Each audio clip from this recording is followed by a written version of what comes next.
Welcome back to the Y Channel, where we analyze the massive events reshaping our world. In a move that truly stunned the globe, the United States and Israel launched a full-scale military operation against Iran. In this explainer, we are going to break down exactly how we got to the brink of a massive regional war, and what Operation Epic Fury really means for the future of the Middle East. You know, the world didn't wake up to this in some formal address from the Oval Office. No, it was blasted across social media. Just 7 words.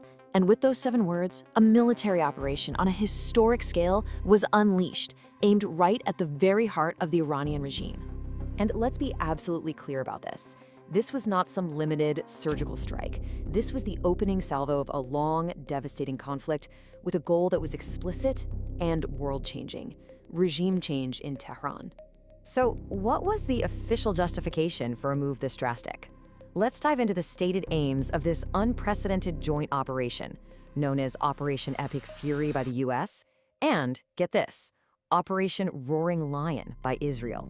The coalition's stated goals were, well, they were incredibly sweeping. They weren't just trying to weaken Iran's capabilities.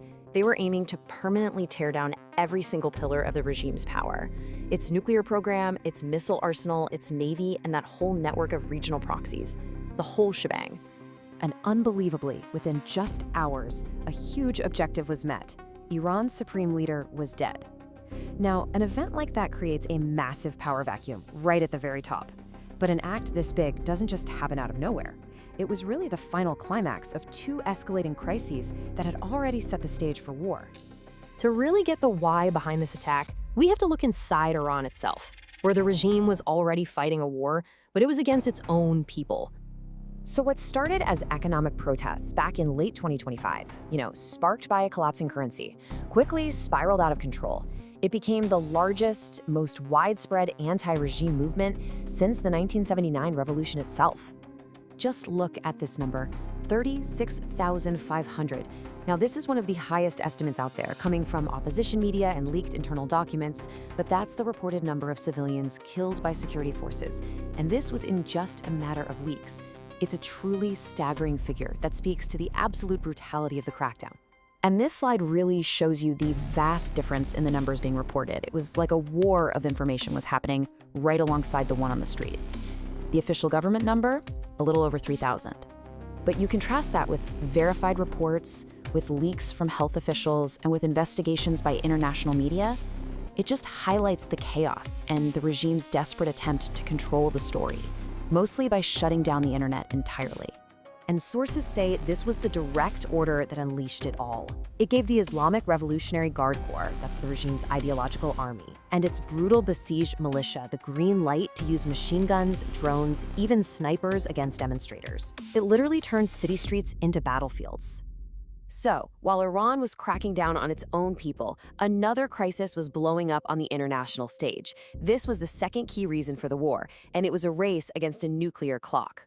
You might remember there were some previous, more limited strikes that had damaged key nuclear sites like Fordo and Natanz. But it wasn't a knockout blow.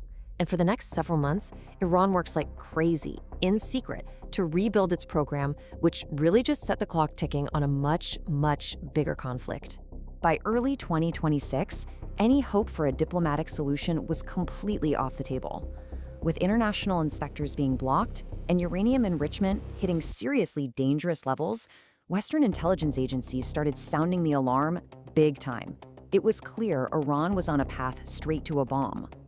And this was the number that mattered: 450 kilograms. That was the estimated stockpile of 60% highly enriched uranium that Iran had by late February 2026. Now, to put that into perspective for you, that is a huge amount. It's way beyond anything you'd need for civilian purposes, and it's dangerously close to weapons-grade material. So in the end, it all came down to this. For Washington, and for Jerusalem, this threat was no longer some chronic problem they could just manage. No, it was an acute, immediate crisis. The intelligence conclusion that Iran was just 1 week away from breakout capability, that was the final red line. And once that line was crossed, war felt almost inevitable. So you've got the regime's leader killed. Its military infrastructure is under heavy attack. But how did those initial, really ambitious objectives of Operation Epic Fury actually stack up against the immediate, messy reality on the ground? This comparison right here perfectly illustrates the central challenge of the whole operation. You see, every tactical success immediately unleashed a new, completely unpredictable risk. The nuclear material? Unaccounted for. The leadership vacuum? Well, it could be filled by someone even more extreme. And the destruction of the Navy? That triggered immediate economic warfare. It's a classic case of unintended consequences.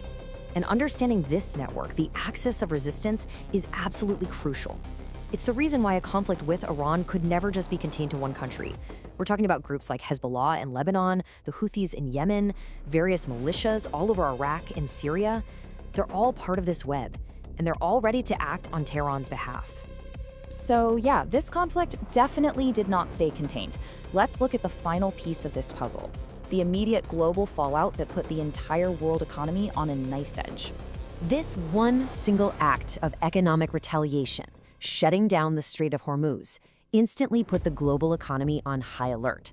So why does this one narrow little waterway matter so much to the entire world? Well, the reason is simple. 20%. A full 1/5 of the entire world's traded oil supply passes through this narrow strait every single day. Shutting it down is like squeezing a major artery of global commerce, and the effects are felt almost instantly. The market's reaction was immediate, and it was brutal. Oil prices didn't just climb, they absolutely skyrocketed, with analysts projecting they'd surge to over $100 a barrel. This raised immediate fears of a global recession, driven by a wave of war-induced inflation that would be felt by absolutely everyone, from the gas pump to the grocery store. And just like that, with retaliatory missile strikes, the conflict instantly became a regional firestorm.